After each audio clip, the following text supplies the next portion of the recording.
Et c'est sa première prestation, donc elle sera fabuleuse. Merci. La première question de l'ordre du jour appelle l'approbation du compte-rendu de la séance du 16 janvier 2023. Avez-vous des observations à formuler sur ce compte-rendu qui vous a été communiqué en temps utile, sous la signature de Franck Joly? Pas d'observation? Qui est pour l'adoption de ce compte-rendu? Qui s'abstient? Qui est contre? Je vous remercie.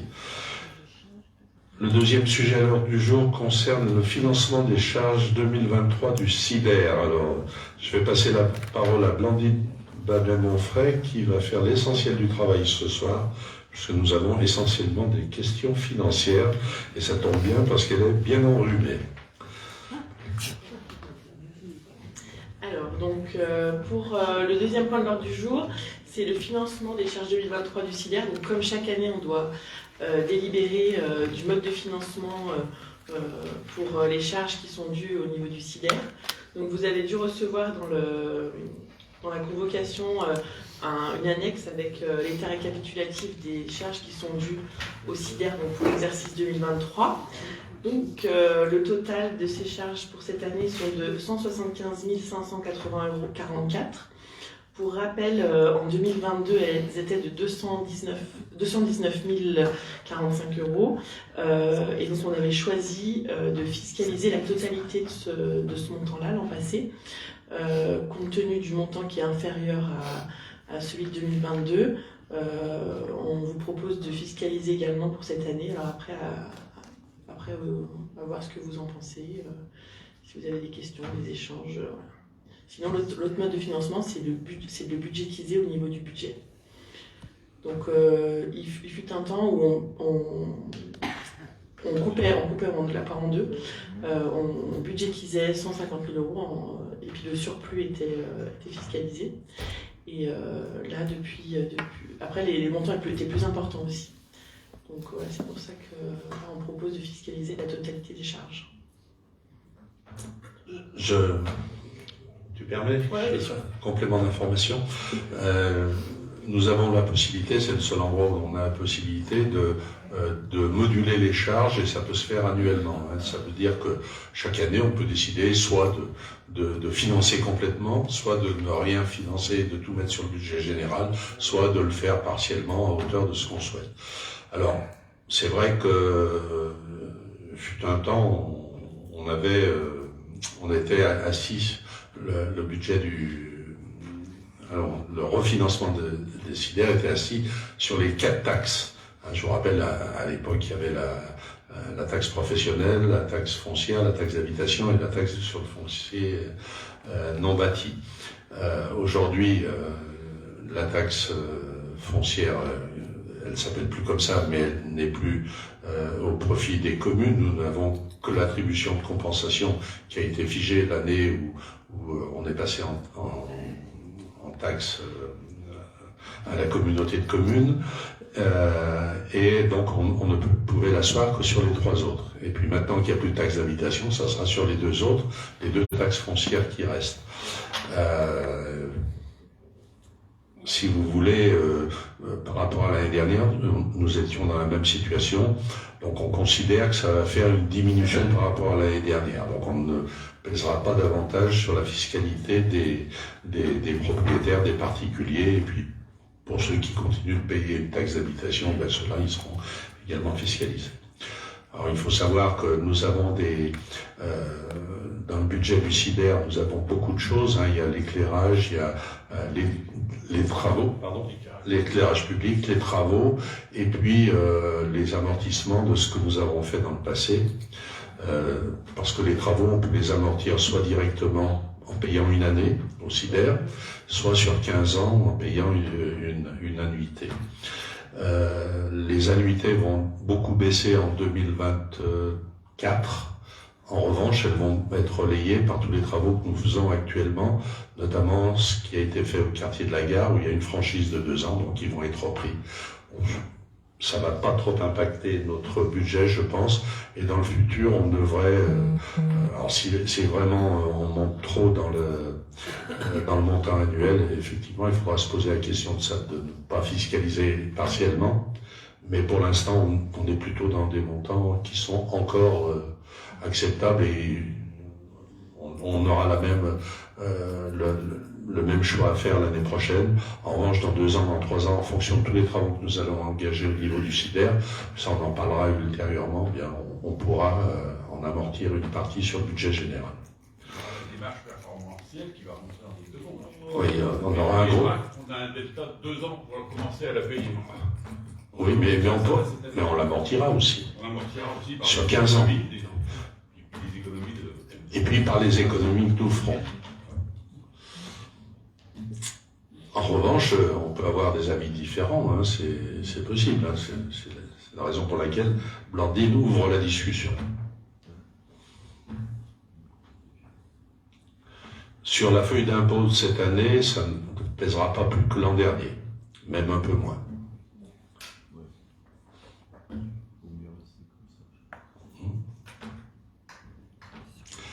Jean-Christophe, il vaut mieux rester comme ça. Qu'est-ce que vous en pensez?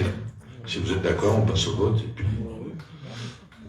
J'aurais juste une question. Est-ce que normalement le CIDER peut s'occuper des bornes électriques pour les voitures? Est-ce que c'est prévu dans ce budget 2023 ou pas? Ou ça va être fait quand? Soit à la gare, soit à d'autres endroits. Alors, à la gare, si on avait dû en installer, nous les aurions déjà installés. En revanche, on essaye de profiter de l'expérience des autres. Et à Belleville, ils en ont mis vers la gare, mais quand il y a quelqu'un qui se gare le matin, il repart le soir, elles ne servent pas. Elles servent à une personne. Donc il ne faut pas les mettre là, il faudra en mettre probablement dans le quartier de l'église, plutôt, là où on a des va-et-vient. Merci. Mais à terme, c'est prévu de... Oui, bien sûr. Merci. Je vous lis les délibérations. Donc, Monsieur le maire expose qu'il convient, à la demande du CIDER, de décider du mode de financement de la participation financière de la commune aux charges 2023 du CIDER, soit par fiscalisation, soit par budgétisation. Pour l'année 2023, le montant total des charges dues par la commune de Saint-Georges-de-Renins au CIDER est arrêté à la somme de 175 580,44 €. Donc le conseil municipal, donc, après délibération, décide de fiscaliser l'intégralité des charges dues au CIDER pour l'année 2023 à hauteur de 175 580,44 €. Qui est pour cette délibération? Qui s'abstient? Qui est contre? Merci. Engagement et paiement de dépenses d'investissement durant la période précédant l'adoption du budget primitif 2023. Donc, pour faire simple, jusqu'à maintenant, et ce jusqu'au vote du budget, donc, qui aura lieu le mois prochain, donc lors du conseil municipal qui aura lieu le 27 mars, on ne peut pas régler les factures d'investissement. Donc en fait, par cette délibération, on vous demande l'autorisation de pouvoir régler les investissements pour lesquels on a déjà reçu les factures et pour qu'on puisse régler les personnes qui ont travaillé, quoi. Voilà, donc ça représente 25%. Qui a été 25% de ce qui a été voté l'an passé au chapitre 21 et 23. Donc le montant s'élevait à 10 714 444 €, donc 25%. Donc au chapitre 21, ça représente 1 468 974 € et au chapitre 23, 1 209 636 €. Bon, je vous rassure, on n'a pas des factures en attente pour ces montants-là, mais c'est un maximum, quoi. La délibération prévoit un montant maximum de 25%. Voilà. Est-ce que vous avez des questions par rapport à ça? En fait, c'est pour que nous ayons la souplesse de payer des choses d'ici le vote du budget, sans que ça pose problème, et aux entreprises qui vont nous facturer, et qu'on soit bloqué. Parce que normalement, on ne peut pas... Non. Ah, si on n'a pas ce type de délibération, on ne peut pas, non. D'accord. Mais c'est pour payer des choses qui ont été votées bien sûr. C'est les devis qui ont été signés en 2022. Sauf ce qu'on a identifié comme étant des restes à réaliser, bien sûr. Ah ouais. Non, c'est une souplesse. Et au principe, on n'y a pas recours, mais c'est au cas où. Et c'est que pour l'investissement. Pour le fonctionnement, ça ne pose pas de problème.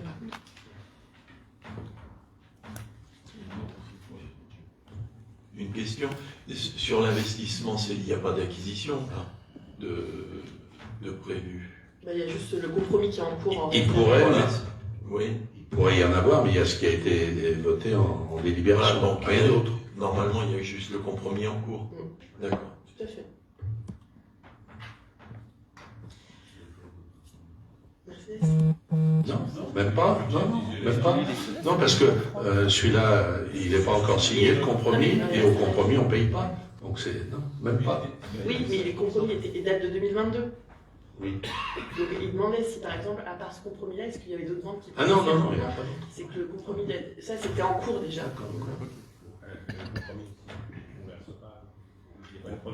Oui, promis, oui, mais le temps qu'on la verse, Ah oui, on a 2 mois pour les verser. ouais, donc ça rentre en ligne de compte. Ok. Donc je vous lis la délibération. Donc le conseil municipal, sur la proposition de monsieur le maire, vu le code général des collectivités territoriales et en particulier l'article L 1612-1, vu le budget primitif principal 2022 de la commune de Saint-Georges-de-Renins adopté lors de la séance du 21 mars 2022, vu le budget primitif 2022 dont le montant total des dépenses d'investissement inscrites au chapitre 21 et 23, hors remboursement de la dette en capital, s'élève à 10 714 440 €, considérant que certaines opérations doivent pouvoir être engagées avant le vote du budget primitif 2023. Donc le Conseil décide d'autoriser l'engagement, la liquidation et le mandatement des dépenses d'investissement dans la limite du quart des dépenses d'investissement inscrites au chapitre 21, immobilisation corporelle, 23, immobilisation en cours du budget primitif, soit un montant maximum de 10 714 440 divisé par 4, ce qui fait 2 678 610 €, qui se répartissent comme suit. Donc au chapitre 21, 1 468 974 €, et au chapitre 23, 1 209 636 €. Donc qui est pour cette délibération? Qui s'abstient?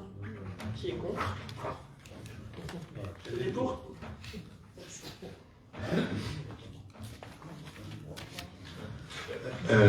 Point 4, débat d'orientation budgétaire 2023. Blandine. Donc, comme vous le savez, le débat d'orientation budgétaire, c'est obligatoire dans toutes les communes qui ont plus de 3500 habitants. Donc le but de ces débats d'orientation budgétaire est de vous exposer les orientations et les évolutions des dépenses et des recettes, mais également tout ce qui est fiscalité et subventions qu'on pourrait obtenir ou verser. Et puis bien sûr, le but c'est d'ouvrir le débat et d'échanger sur tous ces points. Donc je vais vous épargner le contexte mondial, européen, national, bien qu'il est bien détaillé dans l'annexe que vous avez eu lors de la convocation. Si on peut dire juste quelques mots pour résumer ça, inflation en forte hausse, risque de récession, hausse des coûts de l'énergie, conflit en Ukraine, remontée des taux d'intérêt, difficultés de recrutement, baisse du pouvoir d'achat. Donc voilà, c'est un bien réjouissant. Donc, je vais vous évoquer après maintenant le contexte plus local qui nous intéresse plus particulièrement. Donc à noter que la commission finance se réunit à partir de demain soir pour préparer le budget préventif 2023. Pour cette préparation, donc on a plusieurs éléments qui vont être pris en compte. Donc compte tenu tout d'abord des réformes qui sont imposées par l'État. Donc comme par exemple les charges du personnel avec un relèvement de l'indice minimum de traitement, donc qui est imposé compte tenu de l'augmentation du SMIC. La compensation intégrale pendant 10 ans d'exonération de la taxe foncière sur les logements sociaux, donc afin d'encourager la construction de ces logements. Donc de plus, ici, il faut qu'on garde en mémoire, mais ça on le répète assez souvent, mais je vous le redis encore une fois, que notre commune subit une forte baisse de sa DGF, puisque en 10 ans on a perdu 700 000 €. Et donc actuellement, on touche plus de 30 000 € de DGF. Donc il faut trouver des recettes ailleurs pour pallier tout ça. Donc Saint-Georges devra donc faire face à des dépenses de fonctionnement importantes, donc avec le patrimoine, l'entretien et surtout par rapport aux charges courantes, et dont l'augmentation sensible du coût de l'énergie qu'on entend parler partout et qu'on sent aussi. Donc ainsi, nous veillerons à continuer de maîtriser donc cette section de fonctionnement. tout en n'augmentant pas la fiscalité pour 2023, et le but, ça sera de garder des taux similaires à l'année passée. Donc on a aussi d'autres recettes qui sont donc tout ce qui est la facturation du restaurant scolaire, des locations de salles. On a également les droits de mutation donc c'est une quote-part qui est perçue par la taxe qui est perçue par le notaire qui nous est reversée. Et donc compte tenu que Saint-Georges est une commune dynamique sur ce point-là, on a cette recette qui a augmenté de 40 000 € entre 2021 et 2022. Donc voilà, ça c'est une chose, c'est quelque chose en augmentation dans les recettes. Donc on encaisse également l'attribution de compensation par la CCSB. Et donc en dépenses, je vous ai déjà évoqué les frais de personnel et également les charges à caractère général. Après, en termes de charges, les associations, donc sur le principe, continueront d'être soutenues, donc en plus de près de tout ce qui est infrastructure de la commune par le biais de subventions. Donc celles-ci sont en hausse de 24% dû aux épisodes Covid des dernières années où là on était un peu moins, il y avait un peu moins de subventions qui avaient été versées. Donc toutes ces dépenses-là seront faites sur le budget principal sans recours à l'emprunt. Après, on aura besoin d'emprunt sur le budget assainissement. Je vous en parlerai juste après. Donc au niveau d'investissement, je vais vous évoquer les grandes lignes, enfin on va dire les plus gros postes, sachant qu'il y en a beaucoup d'autres, mais qui sont tout aussi importants, mais avec des budgets un peu inférieurs, on va dire. Donc si on part par rapport au projet qu'on a inscrit pour l'année 2023, donc on a tout ce qui est poursuite du programme de travaux de voirie, donc pour Rivière, route de LR, etc. La complétude du nouveau quartier scolaire, périscolaire, extrascolaire et restaurant scolaire. La réhabilitation des bâtiments communaux, notamment avec la maison Fernandez, la maison Lessy et la maison de l'école maternelle. La poursuite de l'étude de revitalisation et de requalification du centre-ville. Donc ça, c'est vraiment des gros sujets et des sommes au budget qui sont importantes. C'est vraiment les gros postes. Donc ces projets seront financés grâce au report en investissement des années précédentes, ainsi que l'excédent qu'on a fait en 2022, et également grâce aux subventions qu'on pourrait solliciter auprès de différents organismes. Donc voilà pour la partie budget communal. Au niveau du budget assainissement, donc comme je vous l'ai évoqué, un prêt bancaire sera nécessaire pour réaliser ces projets-là, puisqu'il est prévu de renouveler les canalisations vétustes et la mise en séparatif des réseaux eau pluviale et eau usée, donc notamment pour la route de Bel-Air, la rue du Beaujolais, la rue de Bourg-Chamin. Donc ça, compte tenu des excédents antérieurs, ça ne suffira pas, donc il faudra qu'on fasse un emprunt pour financer tout ça.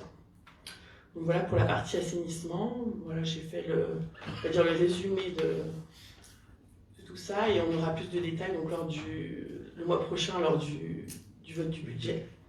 Donc voilà, après le débat est ouvert. Questions? Concernant donc le programme d'investissement, dans les projets qu'il y aurait, donc c'est investir pour faire du locatif, grosso modo, dans tout ce qui est les bâtiments, donc l'école, la maison Lessy et Fernandez. Maison Fernandez au rond-point, c'est ça, c'est pour faire du locatif, entretenir les bâtiments. Et donc ça va aussi dans l'orientation qu'on avait avec l'achat du garage pour donc faire du locatif, et qu'à terme on faisait un investissement aujourd'hui pour pouvoir en tirer les fruits dans le temps, parce qu'aujourd'hui on a un peu les moyens de le faire et peut-être demain on les aura moins. C'est un peu la direction, ça, je pense. Okay. Et pallier ce qu'on reçoit. Voilà, pallier au manque de financement qu'on risque d'avoir dans le futur. Donc ça, c'est, à mon sens, c'est une bonne chose.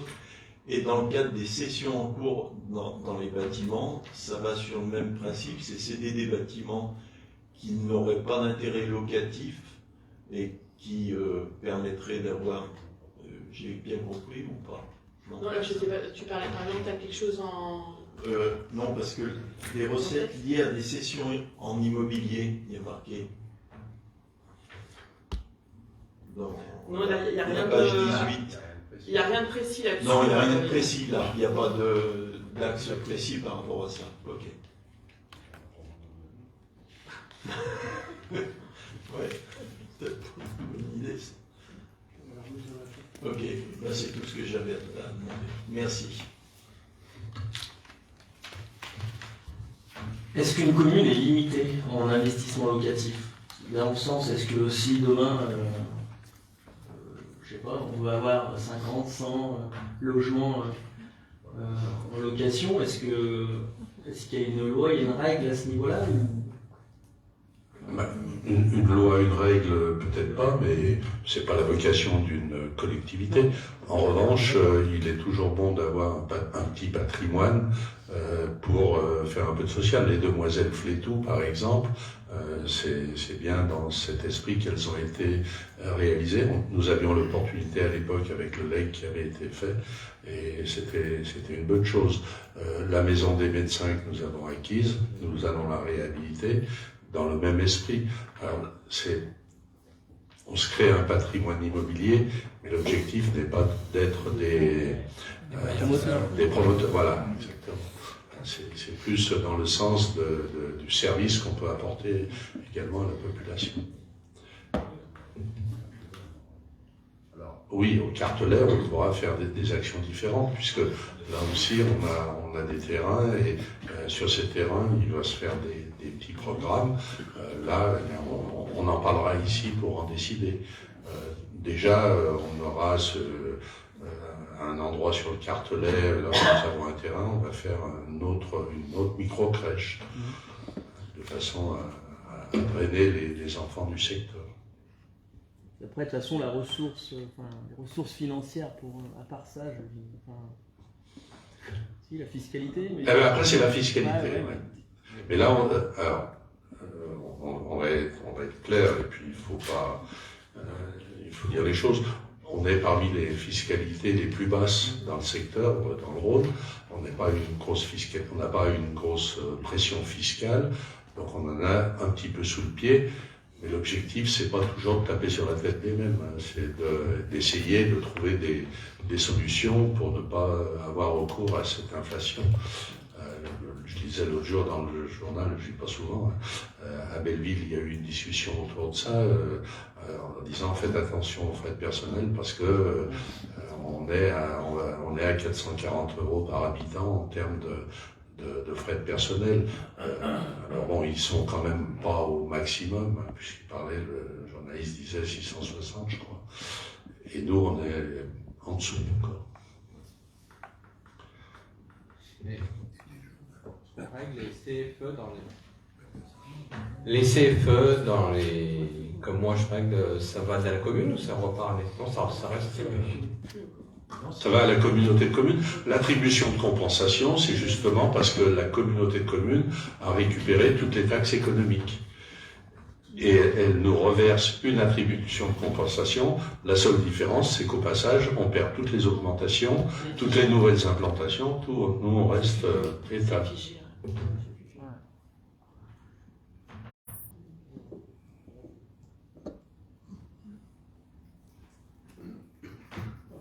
Vous avez d'autres questions de votre remarque? Non? Donc je vous lis la délibération, simplement il faut prendre acte. Il faut prendre acte du fait qu'il y a bien eu le débat d'orientation budgétaire. Donc Monsieur le maire expose aux membres du conseil municipal qu'en vertu de l'article 11 de la loi du 6 février 1992 et de l'article L 2312-1 du Code général des collectivités territoriales et des nouvelles dispositions relatives à la transparence et la responsabilité financière des collectivités territoriales prévues par la loi portant nouvelle organisation territoriale de la République, numéro 2015-991 du 7 août 2015, un débat doit avoir lieu sur les orientations générales du budget dans un délai de 2 mois précédant l'examen de celui-ci. Par ailleurs, le 2 de l'article 13 de la loi de programmation de finances publiques pour les années 2018 à 2022 du 22 janvier 2018 ajoute 2 nouvelles informations qui devront être contenues dans le rapport présenté à l'Assemblée délibérante à l'occasion de ce débat. Il s'agit des objectifs concernant l'évolution des dépenses réelles de fonctionnement, l'évolution du besoin de financement annuel.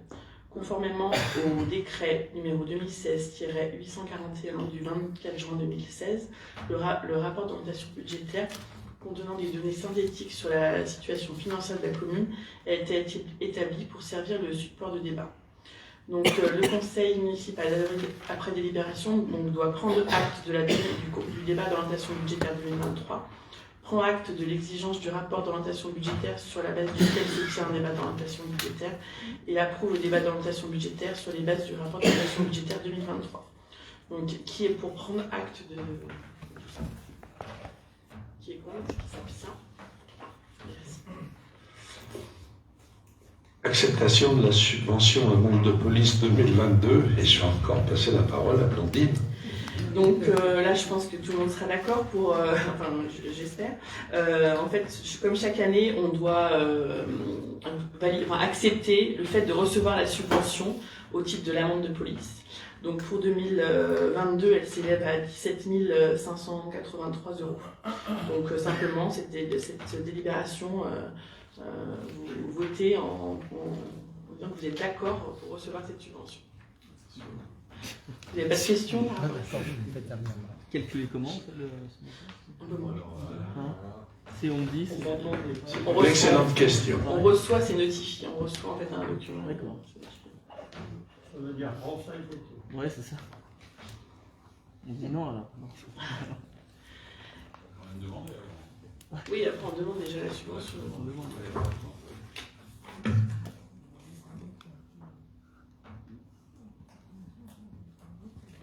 Oui, voilà, on reçoit un document, montant versé, on n'a pas de calcul ou quoi que ce soit. Donc je vous lis la délibération. Monsieur le maire rappelle que la collectivité a sollicité au titre de l'année 2022 auprès du conseil départemental du Rhône une subvention dans le cadre de la répartition du produit des amendes de police entre les communes de moins de 10 000 habitants. Afin de permettre le versement de la subvention d'un montant de 17 583 €, la collectivité est tenue de se prononcer sur l'acceptation de cette subvention, ainsi que sur les engagements de réaliser des travaux. Donc les travaux, c'est les travaux de voirie qui sont là, et puis de sécurité, enfin trottoir. Le conseil municipal donc, accepte la subvention amende de police 2022 accordée par le conseil départemental du Rhône pour un montant de 17 583 €. Précise que la commune s'engage à réaliser la totalité des travaux portant sur le projet de reprise des aménagements des trottoirs rue des Verlailles et rue des Vignes. Voilà. Donc qui est pour cette délibération? Qui s'abstient? Qui est contre? Merci. Tu as fini, Blandine? Bien, nous allons passer aux questions diverses. Avez-vous des questions diverses? Florence, tu ne parles pas des conscrits. C'est fait, c'est passé.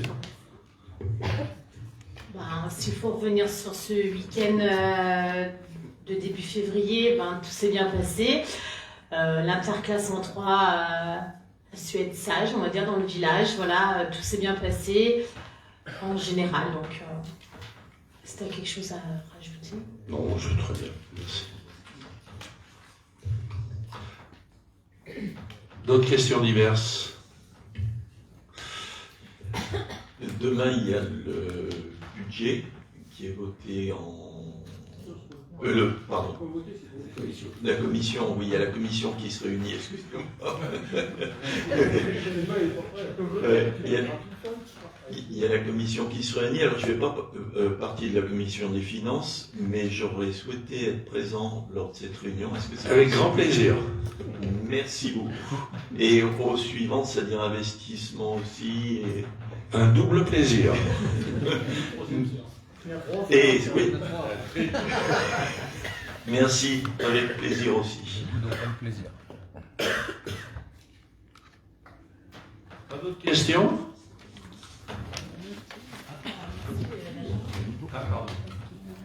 Vas-y.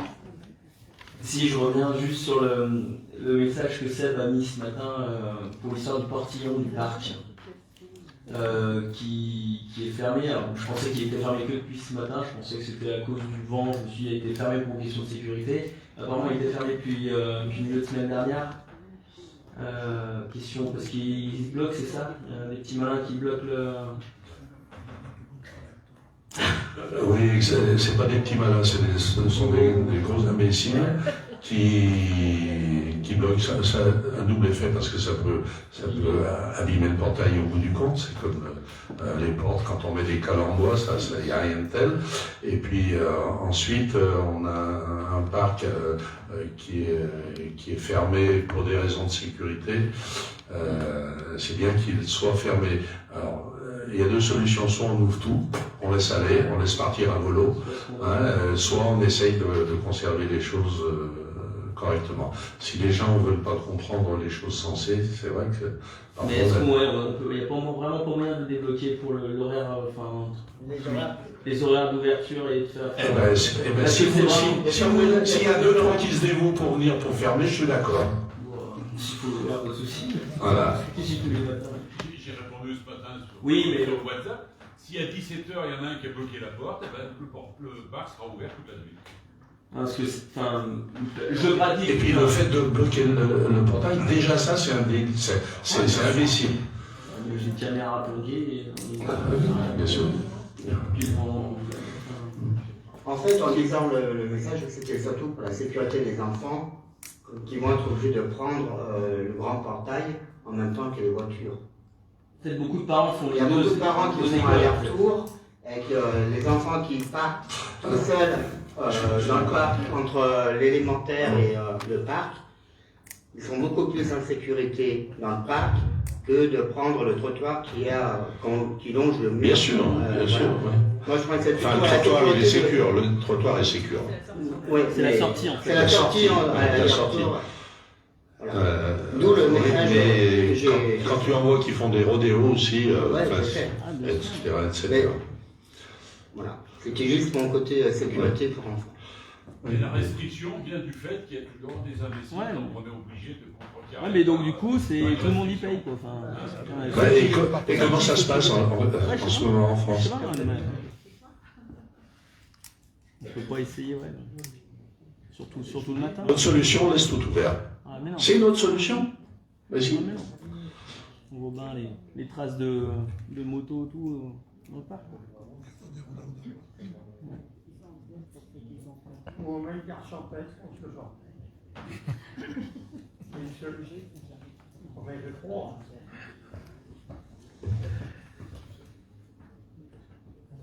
Non, il n'y a pas spécialement de solution. Il y a trop d'incivisme. Je le répète tout le temps, on en va parler tout à l'heure en réunion d'adjoint, ça devient une catastrophe. Les jeunes qui bloquent, je suis pas sûr que ce soit ceux qui sont là de 8h15 à 9h moins quart, c'est ça que je veux dire, et de 16h15 à 16h45. Les jeunes qui bloquent. Pas des jeunes qui bloquent. Sauf si les vieux, des moins vieux. C'est pas des gamins qui bloquent. Faut prendre en flag. C'est sûrement même des parents qui ont des enfants à l'école. Ah mais c'est pas des gamins qui... Bon, on verra ça. On peut pas mettre des heures d'ouverture faciles. C'est ce que je voulais mettre en place, de faire des horaires. Oui, il faut faire passer quelqu'un tous les jours. Ah Mathieu, le garde champêtre. Vous êtes tout à l'heure. On fait sortir les écoles. On peut avant lui, il referme après. Je sais pas. Ou une dame de l'école. Ils sont là à 7h30. Tu sais, ça, c'est comme le surtout pour la fermeture. du village qui est sale. Oui, vous n'avez pas nettoyé. Ben, on a passé 3 minutes derrière. Et pourquoi vous n'avez pas passé? Ben, si, on a passé comme d'habitude. Ben, notre portail, c'est exactement pareil. Il y a un petit malin ou des petits malins qui ont bien l'habitude de mettre des cailloux. Non, mais j'ai une ouverture précise. Je sais pas, on va dire si ça fait con, mais de 11h à midi par exemple. Donc le temps que les. C'est bien ce que Bernard C'est ce qui est fait pour la période. C'est ce qui est fait. Ah, il est ouvert déjà pour le rentrée scolaire. Si à midi moins 5, t'as un mec qui met un caillou dessous, il se ferme pas. Ouais, mais il faut sensibiliser les personnes d'école, ils n'ont pas comment passer. Mais c'est pas. Dans les Eh bien oui, ben c'est ça. Et c'est ce qu'ils font. Eh bien oui. Mais 17h, c'est le matin. 3 minutes après, c'est le matin et le soir. Pourquoi on ne peut pas faire pareil, je sais pas moi, à 8h, 8h30 à 9h par exemple. C'est pas les femmes de service qui passent à 8h30 9h. Là, ils sont tous volontaires. Là. On a 26 volontaires qui peuvent passer.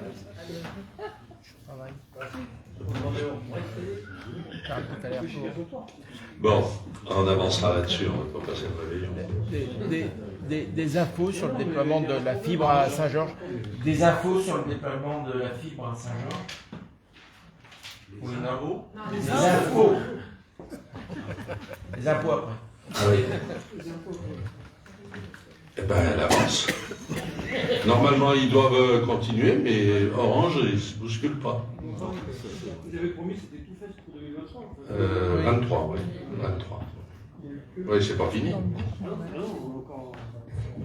Ils ont promis pour fin 2023, mais comme vous avez déjà promis pour fin 2022, fin 2023. Pierre, ils étaient chemin des vignerons aujourd'hui, Orange. Ah, bonne Noël. Petite info. Ah oui.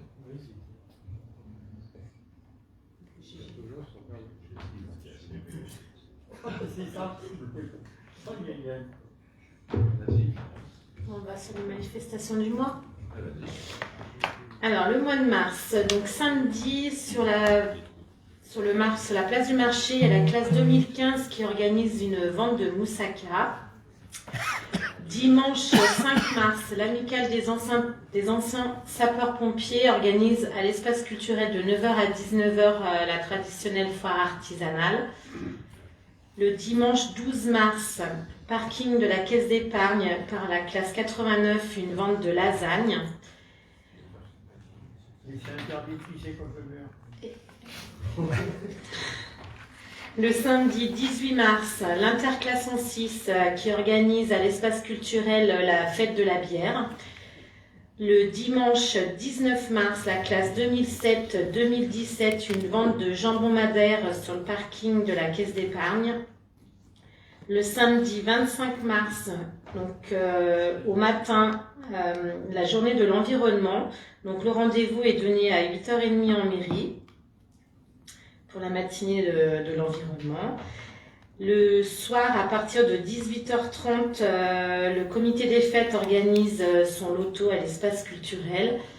Et pour terminer le mois de mars, le vendredi 31 mars, l'amicale Boule Beaujolaise qui organise un concours de belote coinchée à 14h à l'espace culturel.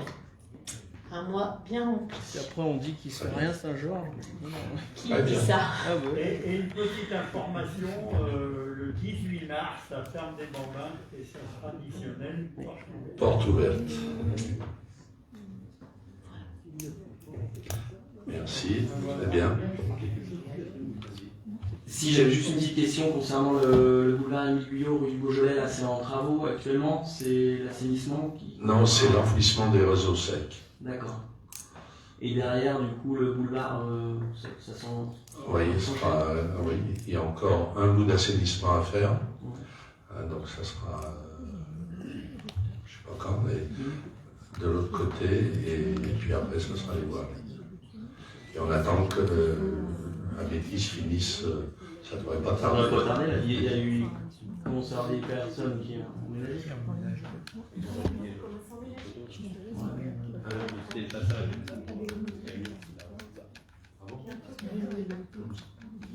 Le rond-point, là, c'est des passages. Mais rond-point, encore. Ah oui. Ah mais il l'a plié encore. On va changer. Des couteaux en béton, ça c'est le Théo qui a... C'est quoi le talon? Ouais, c'est des passages. C'est des passages qui serrent en terre. Il doit être en bout de serre, on va pouvoir le changer sans faire un dérapement.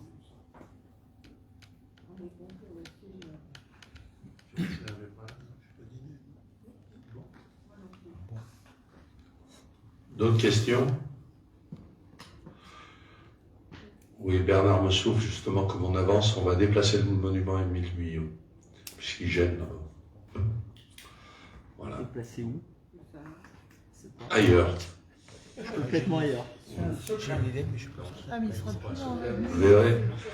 Il gêne là, ouais. Ouais. On va changer le nom. Bah, il gêne, il est pas bien placé, ils ne peuvent pas finir les enrobés puisqu'il y a une grande dalle dessous.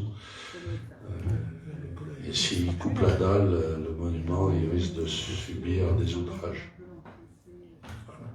Ça, c'est qui va... C'est la commune qui va la... Ben, normalement c'est la commune, mais on va voir.